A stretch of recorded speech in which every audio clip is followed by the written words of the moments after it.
ആദ്യ ചരക്ക് കപ്പലെത്തി 10 മാസത്തിനിപ്പുറം വിഴിഞ്ഞം തുറമുഖം വെള്ളിയാഴ്ച രാജ്യത്തിന് സമർപ്പിച്ചിരിക്കുകയാണ്.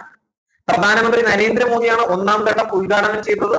നാടിന്റെ വികസനത്തിന്റെ ഇതിഹാസം രചിക്കുന്ന ഈ ദിവസത്തിലേക്ക് എത്തുന്നതിന് LDF സർക്കാർ കാണിച്ച ഇച്ഛാശക്തിയും കഠിനാധ്വാനവും വിവരിക്കാൻ സാധിക്കാത്തത് തന്നെയാണ്. ഒട്ടേറെ വിലങ്ങുതടികളെയും പ്രതിസന്ധികളെയും നീന്തി കടന്നാണ് കപ്പൽ നങ്കൂരമിട്ടത്. 2016 അധികാരത്തിൽ വന്നത് മുതൽ മുഖ്യമന്ത്രി പിണറായി വിജയന്റെ നേതൃത്വത്തിൽ ഒന്നാം പരിഗണന നൽകിയാണ് കരക്കടിപ്പിച്ചത്. പദ്ധതിക്കെതിരായി പ്രതിപക്ഷവും ഒരു വിഭാഗം മാധ്യമങ്ങളും ചേർന്ന് നടത്തിയ ഗൂഢാലോചനകളും സമര നാടകങ്ങളും കേരളത്തിന് മറക്കാൻ കഴിയുന്ന ഒന്നല്ല. പിണറായി വിജയനെ തകർത്ത് തരിപ്പണമാക്കി കണ്ണൂരേക്ക് കെട്ടുകെട്ടിക്കും എന്ന് പറഞ്ഞവരെ അടക്കം നാവായി പ്രതിപക്ഷവും ഈ മാധ്യമങ്ങൾ മാറുകയായിരുന്നു. ഒരു വികസനവും ഉണ്ടാകില്ല, 500 പേർക്ക് പോലും തൊഴിൽ ലഭിക്കുകയില്ല, അതുകൊണ്ട് തുറമുഖം പണി നിർത്തിവെക്കണമെന്നാണ് അന്ന് ആവശ്യപ്പെട്ടിട്ടുണ്ടായിരുന്നത്. അവരാണ് ഉമ്മൻചാണ്ടിയുടെ പേര് നൽകണമെന്ന് ആവശ്യപ്പെട്ട് ഇപ്പോൾ സ്വയം പരിഹാസ്യരാകുന്നത്. പദവി ഉണ്ടാക്കാൻ പോകുന്ന വൻകിട മാറ്റങ്ങൾ ബോധ്യപ്പെട്ടതിന്റെ കൂടി തെളിവാണ് പുതിയ അവകാശവാദങ്ങൾ. പ്രതിപക്ഷത്തിരിക്കുമ്പോഴും വികസനത്തിനായി കക്ഷി രാഷ്ട്രീയ വ്യത്യാസം മറന്ന് ഒന്നിക്കണമെന്ന LDF സമീപനം വിഴിഞ്ഞം ദേശീയപാത തുടങ്ങി പല പദ്ധതികളിൽ വ്യക്തമായതാണ്. എന്നാൽ കോൺഗ്രസ് പ്രതിപക്ഷത്തായപ്പോൾ വിപരീത നിലപാടാണ് സ്വീകരിച്ചത്. ഉമ്മൻചാണ്ടിയുടെ കാലത്ത് തുറമുഖത്തെ അനുകൂലിച്ച ചിലരും അതോടൊപ്പം ചേർന്നു. എന്നാൽ ഇതെല്ലാം വിലയിരുത്തിയ കേരള ജനത അവരോടൊപ്പമല്ല, ഇടതുപക്ഷ സർക്കാരിനോടൊപ്പമാണ് നിന്നത്.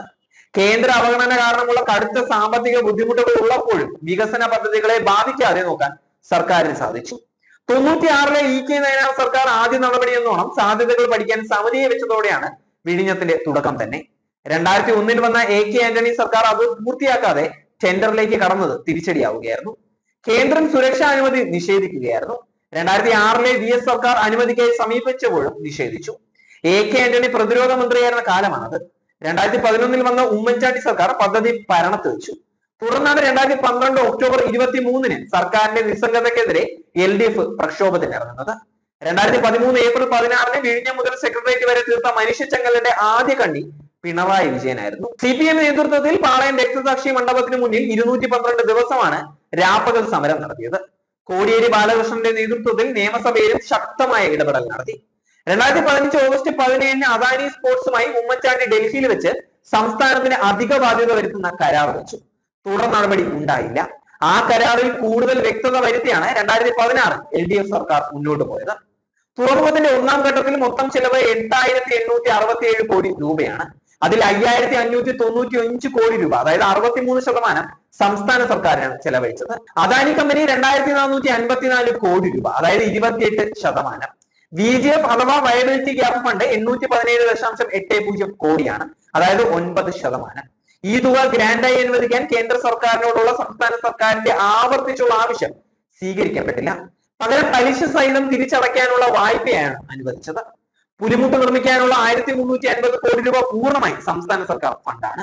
റെയിൽവേ പാതയ്ക്കായി 1482.92 കോടി രൂപയും സംസ്ഥാനം ചെലവഴിക്കണം. ചൈനയുടെ തീരത്ത് നിന്ന് 8000-ലധികം വർഷങ്ങൾക്ക് മുമ്പ് ചെറുയാനങ്ങളിൽ നിന്ന് തുടങ്ങുന്ന കപ്പലുകളുടെ ചരിത്രത്തിലുടനീളം ചരക്ക് കടത്തിന്റെയും സാമ്പത്തിക വളർച്ചയുടെയും രാജ്യങ്ങളുടെ വികസനത്തിന്റെയും ചിത്രമുണ്ട്. ഉറപ്പായും വിഴിഞ്ഞം വികസനത്തിന്റെ കാര്യത്തിൽ യുഗ പരിവർത്തനം ഉണ്ടാക്കും. UDF ആയിരുന്നു കേരളം ഭരിച്ചിരുന്നതെങ്കിൽ P കുഞ്ഞിരാമൻ നായർ എഴുതിയതുപോലെ അർശസ്സമാറാത്ത കടവ് തോണിയും തകരക്കണ്ണട വെച്ച് തോണിപ്പുഴയുമായി വിഴിഞ്ഞം കിടന്നേനെ. ഏത് പ്രതിസന്ധിയിലും കപ്പലിനെ എങ്ങനെ അതിവിദഗ്ധമായി മുന്നോട്ട് കൊണ്ടുപോകാമെന്ന് കൊടുങ്കാറ്റുകൾ കപ്പിത്താനെ പഠിപ്പിക്കുന്നുണ്ട്. പിണറായി വിജയന്റെ നേതൃത്വത്തിൽ LDF സർക്കാരിന് അത് കഴിഞ്ഞിരിക്കുകയാണ്. എന്തിന് LDF സർക്കാർ തന്നെ തുടരണം എന്നതിന് വിഴിഞ്ഞം ഉൾപ്പെടെ എണ്ണി പറയാവുന്ന വികസന തീര ഉത്തരം നൽകുന്നുണ്ട്. ഇവിടെ നിന്ന് നമ്മൾ കുതിക്കണം നവകേരളത്തിലേക്ക്.